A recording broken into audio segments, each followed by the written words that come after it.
Bonsoir à tous et tous. Merci déjà Aldo pour l'invitation.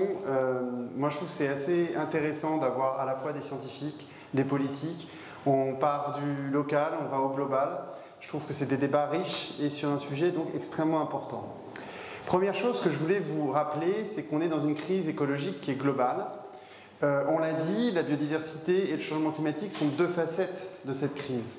Je voulais en introduction vous dire qu'il y a d'autres facettes qui croissent, ces deux facettes qui les alimentent. Et ces deux autres facettes que j'aime bien mentionner, c'est la pollution globale, qui agit à la fois sur la santé des écosystèmes mais aussi sur nos santé. On pense aussi à la pollution de l'air, à la pollution des océans par les microplastiques. C'est une autre facette de la crise écologique. Et une autre facette, c'est le problème des ressources environnementales. Le fait qu'à un moment donné, notre mode de développement qui vise à produire plus, consommer plus, il s'arrête à des limites, et des limites en termes de ressources. On voit bien les limites pour le pétrole, pour le charbon. On en a beaucoup débattu dans les années 50, 60, 70 avec le Club de Rome. Mais il y a d'autres limites, y compris l'uranium est fini. Pour ceux qui pensent que le nucléaire est une solution miracle. Il n'y a pas de ressources infinies. Il y a des ressources qui peuvent se reproduire, comme les ressources de pêche, j'y reviendrai un peu après, mais il n'y a pas de ressources infinies. Alors, moi je pense que ce qui est important de comprendre dans cette crise globale, c'est qu'elle a deux caractéristiques qui sont assez dramatiques. D'abord, c'est ce caractère global, c'est-à-dire que c'est partout sur la planète, donc il faudra bien un jour ou l'autre que tous les pays rentrent dans une transition écologique majeure. Et l'autre chose, c'est que c'est rapide, très rapide. Pour prendre l'exemple de la biodiversité, ça va plus vite que l'extinction qui a prévalu au moment de l'extinction des grands dinosaures. Ça va plus vite et c'est plus massif, l'extinction actuelle. Et ça, parce qu'on a tous vu, quand on était gamin, on a tous lu l'extinction des dinosaures, etc. Se dire que l'homme est capable de faire plus vite et plus massif ce qui a existé en fait à cause d'un météorite, etc., c'est quand même assez flippant. Bon. Alors, ensuite, l'autre chose sur laquelle je voudrais insister, c'est qu'on ne peut pas résoudre une facette de la crise écologique si, en même temps, on aggrave une autre facette. Bon. Typiquement, sur le climat, sur le changement climatique, j'ai connu une époque où certains disaient qu'il fallait faire des plantations d'eucalyptus dans des zones relativement arides, en se disant c'est génial, ça va stocker du carbone. Sauf qu'ils le faisaient dans des endroits où il n'y avait pas d'eau, où il fallait irriguer. Mais des gens ont pensé ça à une époque quand même. Bon, maintenant on ne fait plus ça. Mais des gens ont pensé ça. Il y a 20 ans, on en discutait. Bon. Donc je pense qu'il faut vraiment qu'on prenne les choses dans leur globalité et donc qu'on attaque la question du changement climatique et la question de la biodiversité au moins de front et ensemble. Ça me semble très important. Alors qu'est-ce qui cause l'ensemble de ces dérèglements ?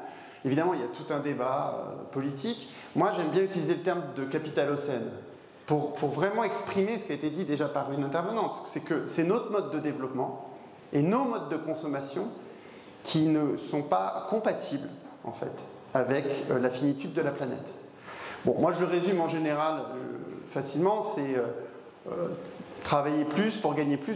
Vous vous souvenez du truc de Sarkozy ? Bon, maintenant, c'est travailler plus pour gagner moins. Mais bon, il y avait quand même l'idée que travailler plus pour gagner plus, pour consommer plus, et à la fin, pour polluer plus. Bon. Et ça, il faut qu'on ait intimement conscience que c'est pas durable. Bon. Et là, il y a un hiatus que je sens très fort entre les scientifiques, c'est même pas un hiatus politique, entre les scientifiques qui disent ça, qui disent bon, la planète est finie, il faut une forme de sobriété, une forme de décroissance, on avait débattu la dernière fois, et de l'autre côté, des économistes qui nous disent la sobriété et la décroissance, c'est pas compatible avec l'économie.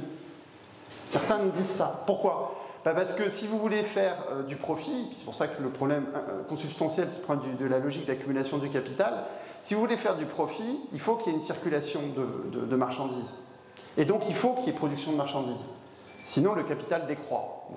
Je ne vais pas vous me lancer dans une grande démonstration sur ça, dans mon bouquin j'en parle, mais sincèrement je voulais commencer par ça pour que vous ayez conscience tous et tous que ça nécessite, à mon avis, de revoir l'ensemble de nos modes de vie, de nos modes de production. Alors, maintenant sur la crise de la biodiversité. Moi, quand j'étais jeune, quand on parlait de la crise de la biodiversité, les uns les autres, on pensait forcément à la forêt tropicale, la forêt amazonienne. Bon, c'est aussi pour ça que j'ai fait des études de foresterie, parce que les forêts me passionnaient. Mais je voudrais quand même vous dire que la crise de la biodiversité, elle a bien des conséquences pratiques et concrètes en France aujourd'hui. Alors d'abord parce que la France, c'est pas que la France métropolitaine. Donc très concrètement, aujourd'hui, c'est la forêt guyanaise qui est mise en danger par l'exploitation de l'or. Et puis c'est, on l'oublie aussi, par exemple, la forêt en Nouvelle-Calédonie, qui a été complètement éradiquée en partie. Enfin, il en reste des beaux reliquats, mais plus de 90% a été détruite. Et elle continue d'être détruite à cause de tout ce qu'est l'exploitation du nickel. Voilà. Donc pour ceux qui connaissent la Nouvelle-Calédonie, c'est un vrai problème.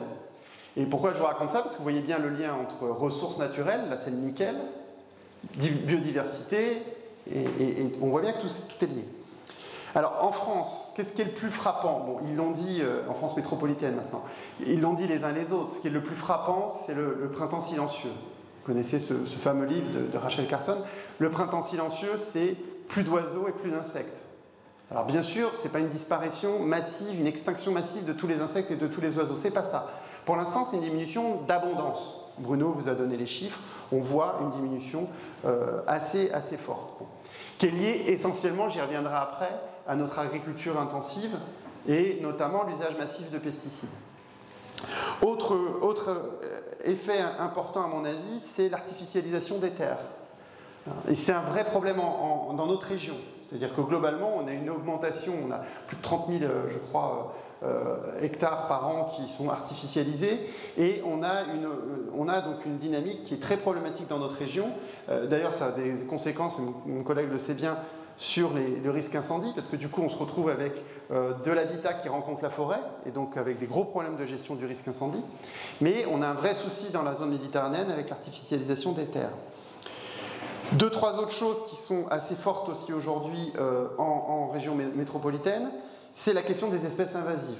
On ne l'a pas assez mentionné, mais c'est une des menaces majeures, en fait, sur la biodiversité. Bon, c'est quoi? C'est le fait que les uns et les autres, du coup, on se retrouve soit quand on part en vacances, soit quand on achète je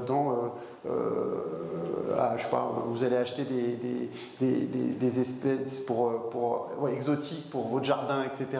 Vous êtes amené, en fait, à ramener des espèces qui ne sont pas là initialement et qui vont se propager dans la nature et qui vont détruire la biodiversité qui est actuellement présente.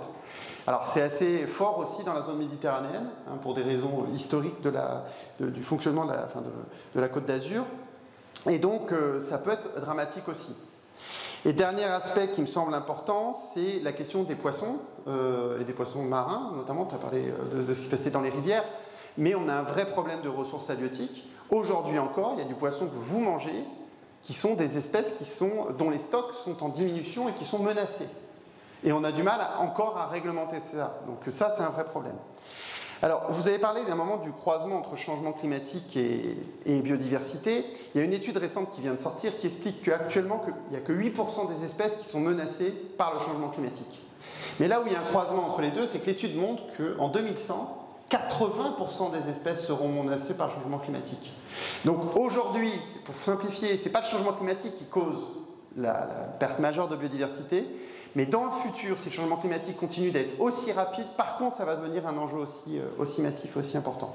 Et on le comprend très bien, parce que les espèces sont adaptées à leur biotope, et leur biotope, c'est en partie le climat. Et s'il change très vite, alors je prends l'exemple au Ventoux, en gros, on change d'un étage de végétation avec ce qui est en train de se passer, c'est-à-dire que les arbres qui poussent actuellement à 1400 mètres expérimenteront un climat qui est actuellement à 900 mètres.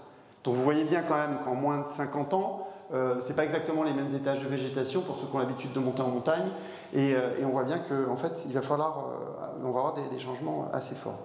Alors, tout ça est assez déprimant, j'en ai conscience. Je crois que les intervenants en ont conscience.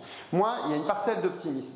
D'abord, c'est le fait que quand on agit, les choses peuvent aller vite. Et que la nature, et tu l'as dit Bruno, la nature se reconstitue assez vite. On a un super exemple avec notre laboratoire à ciel ouvert, qui est le Mont Ventoux. Le Mont Ventoux, il n'y avait plus de forêt, ou quasi plus de forêt, en fait, au 19e siècle. Aujourd'hui, il y a quand même des forêts relativement belles. Il y a eu de la replantation, il y a eu de la restauration des terrains de montagne, et maintenant, c'est relativement boisé sur l'ensemble du Ventoux, avec une biodiversité qui est quand même assez riche. Et c'est parti de petits refuges, et en finalement peu de temps, même si c'est des arbres, en 120 ans, on a réussi à reconstituer un couvert forestier. Bon. Autre exemple, sur un sujet qui n'a rien à voir avec la biodiversité, vous allez me dire, mais c'est l'ozone. Un jour, on a dit, mais il y a un problème avec la couche d'ozone, on a changé comme un certain nombre de choses, on a fait des interdictions, hein, comme quoi des fois interdire ça marche. Et puis, la couche d'ozone est en train de se reconstituer. On a presque gagné là-dessus. Bon. Donc, c'est possible. Alors, quelles sont les pistes d'action? La première piste d'action qu'on a toutes et tous entre nos mains, ou ce soir on verra, c'est la question du régime alimentaire. Parce que qu'est-ce qui détruit le plus la biodiversité en ce moment? C'est la déforestation en zone tropicale. Et qu'est-ce qui conduit à la déforestation en zone tropicale? C'est la transformation de zones forestières en zones agricoles. Et la plupart du temps, pour le Brésil, c'est ce qui est produit au Brésil sert à nourrir nos animaux chez nous. Hein. Et on le sait, l'empreinte écologique en fait, de notre mode alimentaire est vraiment problématique. Et donc il faut réduire, je ne vous demande pas d'être tous véganes à la fin de la soirée, mais il faut réduire drastiquement notre consommation de viande et de poisson. C'est une chose simple. Mais est-ce qu'il y a, moi je trouve qu'il n'y a pas assez de communication, de publicité là-dessus. Enfin, ça commence à venir, voilà, on commence à en entendre parler, mais c'est insuffisant aujourd'hui. Alors j'étais au salon de l'agriculture, je peux vous dire que si vous tenez ce discours, il y en a certains qui ne vous aiment pas trop. Autre aspect évident, c'est les quotas de pêche. Continuer à se battre pour évidemment préserver les stocks de poissons. C'est un des exemples intéressants où on peut avoir du développement durable. J'utilise rarement ce terme. Mais sur les stocks de poissons, si on n'utilise pas trop en fait, les poissons et qu'on maintient les stocks, c'est une ressource qui se renouvelle. Donc on peut manger du poisson, mais pour peu qu'on ne détruise pas le stock en fait.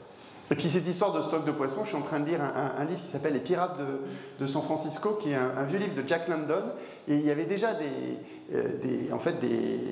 services de policiers, enfin c'était pas vraiment la police, qui faisaient les contrôles sur les stocks de poissons au début de 1905-1906 aux États-Unis. Il raconte ça, Jack London.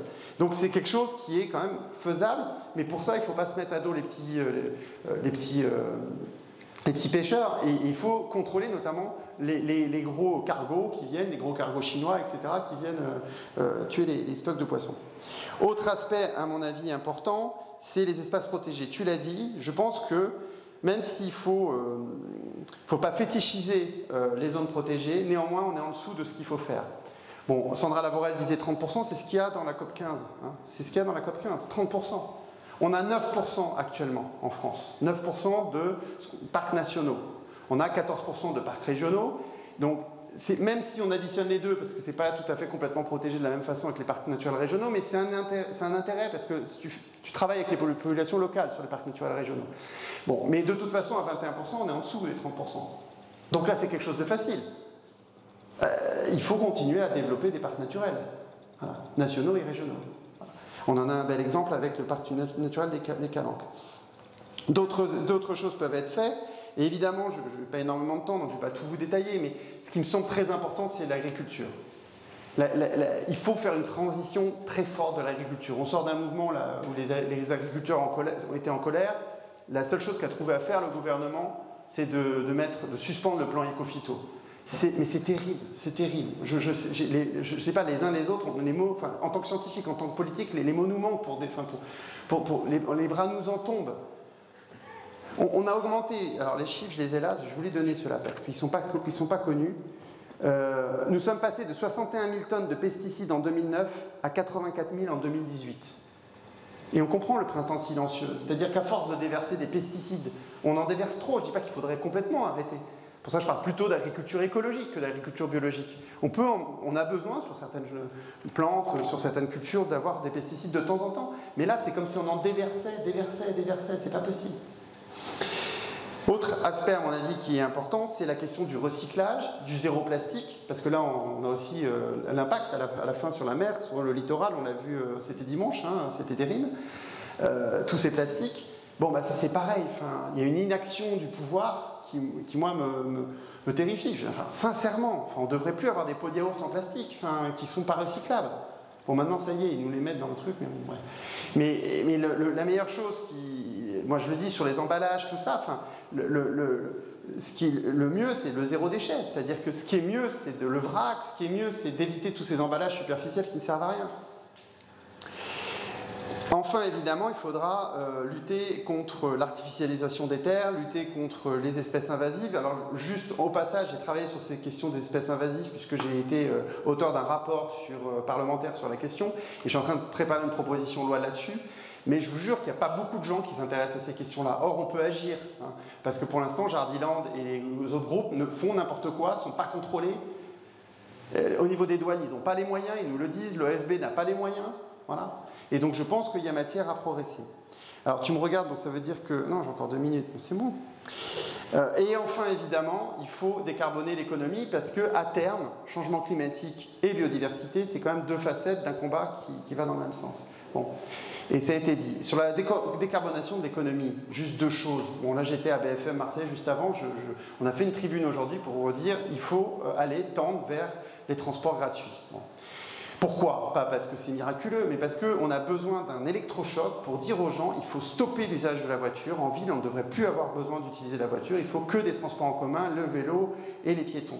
Voilà. Il faut qu'on ait des électrochocs là-dessus. Alors je ne sais pas par quel bout on prend le truc. Nous, on a dit, bah voilà, électrochoc, les transports doivent être gratuits, comme à Montpellier, typiquement, qui sont passés gratuits. Mais il faut des électrochocs sur ces questions-là. C'est pas possible. Et pareil sur le logement. On doit avoir un électrochoc. Je ne comprends pas comment c'est pas... Aujourd'hui, on n'a pas un service public du logement où quand vous avez un problème de passoire thermique, il n'y a pas des gens qui passent de manière automatique et qui proposent des solutions et qui vous disent, voilà, on fait des rénovations, ou on organise des rénovations, on trouve l'argent, on avance l'argent s'il faut, les gens remboursent ensuite, mais il faut vraiment qu'on change de braquet. Pour conclure, moi, je pense qu'il faut agir vite et de manière planifiée. C'est pour ça qu'on défend, enfin moi je défends la planification écologique. Je vais conclure là-dessus. Et je pense que si on s'en donne les moyens, mais pour ça il faut reprendre l'argent là où il est, hein, et il y a quand même beaucoup de milliardaires qui s'enrichissent beaucoup actuellement. Je ne vous fais pas, mais enfin en gros 90 milliards de dividendes viennent d'être déversés aux actionnaires du CAC 40. Donc il faut prendre l'argent là où il existe et puis ensuite investir massivement dans la transition écologique. Bon, mais une fois qu'on a dit ça, on a un peu l'impression que ça vient d'en haut. Or, je pense qu'on a besoin, et c'était dit par les uns les autres, on a besoin que cette planification elle soit démocratique et ancrée dans les territoires. Et donc, il y a vraiment ce travail, c'est pour ça que c'était bien d'avoir du bottom-up et du top-down, c'est-à-dire vraiment d'avoir le local et le global et d'essayer de trouver dans chaque territoire comment on met en œuvre au mieux cette planification écologique pour à la fois préserver la biodiversité, le climat et puis aussi nos espaces, parce que c'est quand même bien plus agréable de vivre dans un environnement sain, moins pollué, avec des espaces verts. Et puis, les espaces verts que vous mettez en œuvre dans la mairie, c'est aussi quelque chose qui permet, face au changement climatique, hein, parce que l'arbre en ville, ça permet ça, de réduire la température. Donc, c'est gagnant-gagnant sur les 2 sujets. Voilà, je vous remercie.